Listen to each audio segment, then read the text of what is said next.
I never thought a dog would save my life, and honestly, if you had told me that a year ago, I probably would have laughed.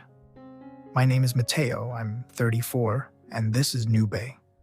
She's curled up next to me right now, exactly where she likes to be. Most people see a happy dog and assume she was the lucky one in our story. The truth is a little different. About a year and a half ago, I lost my job as a graphic designer. At first, I told myself it was temporary. I updated my resume, sent applications, and tried to stay positive. But weeks turned into months. The rejection emails kept coming. My savings started disappearing. Friends would invite me out, and I'd make excuses. Eventually, the phone stopped ringing. I spent most days alone in my apartment. I slept too much. Some days I didn't even bother getting dressed. I wasn't just unemployed. I felt invisible. One rainy evening, I walked to a grocery store because I had almost no food left.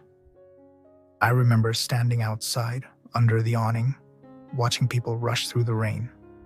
That's when I noticed her. A skinny dog sitting near a shopping cart returned. She was soaked. Her ribs were visible. Every time someone walked by, she'd lift her head for a second, hoping they might stop. Nobody did. I don't know why, but I couldn't leave. I bought a cheap bag of dog food and sat beside her. She didn't bark. She didn't run away. She just looked at me with these tired eyes like she'd already been disappointed too many times. I told myself I'd take her home for one night. Just one night. That's what I kept saying. One night became a week, then a month. Before long, Nube had quietly become part of my life.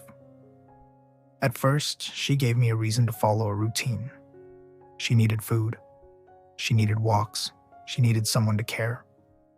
Every morning, she'd sit beside my bed and stare at me until I got up. No matter how bad I felt, she was waiting. She didn't care that I was unemployed. She didn't care how much money I had. She was just happy I was there.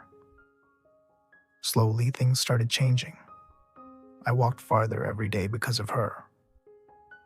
I spent more time outside. I started talking to people at the park. I even picked up freelance work because I finally had enough energy to try again. But the moment I'll never forget happened one night several months later. I was sitting on my kitchen floor feeling completely overwhelmed. Another client had canceled a project, and I remember thinking maybe nothing was ever going to get better. Newbie walked over and rested her head on my lap. That's all she did. No tricks, no dramatic moment, just her head on my lap. And suddenly I realized something. This little dog I thought I had rescued had been rescuing me every single day. She gave me responsibility when I had none. She gave me companionship when I felt alone. She gave me a reason to get out of bed when I didn't want to face the world. Today I'm working again. My life isn't perfect, but it's full. Nube has a warm bed, too many toys, and probably more treats than she should. But every time I look at her, I'm reminded that healing doesn't always arrive the way you expect. Sometimes it shows up soaking wet in the rain, abandoned outside a grocery store. If there's one thing I've learned, it's that being saved doesn't always feel dramatic. Sometimes it happens quietly, one morning, walk at a time, one wagging tail at a time, one small act of love at a time. I thought I was giving a homeless dog a second chance. What I didn't realize was that she was giving one to me too. And for the rest of my life, I'll be grateful that on the night we found each other, neither of us walked away.